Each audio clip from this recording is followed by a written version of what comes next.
தனுசு ராசிக்காரங்களுக்கான இந்த புத்தாண்டு பலன்கள் எப்படி இருக்குன்னு சொல்லி பார்ப்போங்க. 3 கிரக பெயர்ச்சிகள் இந்த வருடம் இருக்கு. சனி பகவான பொறுத்தவரைக்கும் உங்களுக்கு 3ஆம் இடத்திலிருந்து வருடத்தோட பிற்பகுதியில 4ஆம் இடத்துக்கு அர்த்தாஷ்டம சனியாக போகப் போறார். அது மட்டும் இல்லாம குரு பகவான் 6ஆம் இடத்துலேருந்து 7ஆம் இடம் சூப்பரான பலன்ங்க 7ஆம் இடத்துக்கு போறது.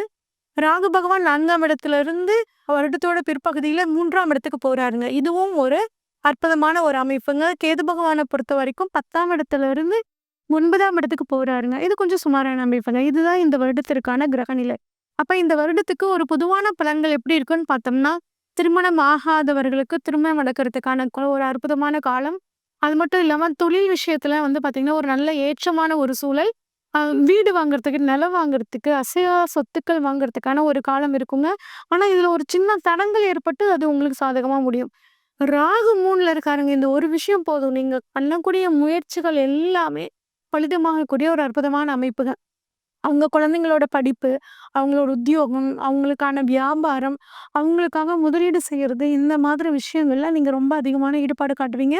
மனசுல இனம் புரியாத ஒரு பாரம் உங்கள அழுத்திட்டு இருந்திருக்கும். அந்த பாரம் இப்ப உங்களுக்கு குறைய போகுதுங்க. மார்ச் மாசம் வந்து பார்த்தீங்கன்னா, அர்த்தாஷ்டம சனி வருதே அப்படின்னு பெருசா கவலைப்பட வேண்டாம். ஏன்னா, உங்க ராசி அதிபதியோட வீட்ல இருந்து தான் வந்து சனி பகவான் அர்த்தாஷ்டம சனியா இருக்கார். அதனால கெடு பலன்களை கொஞ்சம் குறைச்சு தான் குடுப்பாருங்க.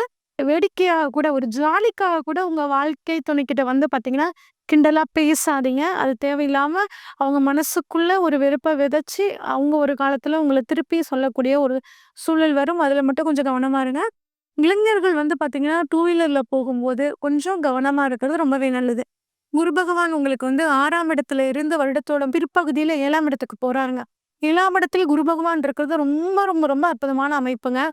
அதுவும் உங்களோட லக்னாதிபதி குரு 7ஆம் இடத்துக்கு போறனால, உங்களுக்கு வந்து சொசைட்டில ஒரு பேர், புகழ், ஒரு ஐடென்டிட்டி கிடைக்க போகுது. அந்த ஐடென்டிட்டிக்காக காத்துட்டு இருந்தவங்களுக்கு, உங்களுக்கு கட்டாயம் அது கிடைக்க போகுதுங்க. உங்க ரிலேஷன்ஷிப் ரொம்பவே நல்லாருக்கும். உங்களுக்கு வந்து ஒரு நல்ல வாய்ப்புகள் எல்லாம் தேடி வரும். அரசியல்வாதிகளுக்கு ரொம்பவே சூப்பரா இருக்கும்.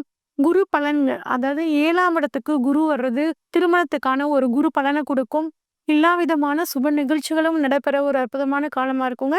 தர்மத்தினோட வழியிலிருந்து தவறாம இருக்கிறது உங்களுக்கு இந்த வருடம் எல்லா விதமான பாக்கியங்களையும் குடுக்குங்க. யாராவது உங்களை வந்துட்டு அந்த 2ஆம் நம்பர் வேலை, சூதாட்டம் இந்த மாரி விஷயங்களுக்கெல்லாம் கூப்பிட்டாங்கன்னா, தயவு செஞ்சு போயிறாதீங்க.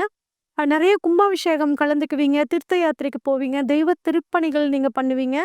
தந்தையோட உடல் ஆரோக்கியத்துல மட்டும் கொஞ்சம் கவனமா இருக்கிறது நல்லதுங்க. உங்களுக்கு 6ஆம் இடத்த வந்து சனி பார்க்கறனால உத்தியோகத்துல தேவையில்லாத டென்ஷன் வச்சுக்காதீங்க. அன்னன்னைக்கு வேலை அன்னன்னைக்கே வந்து நீங்க முடிச்சுக்கிறது நல்லதுங்க.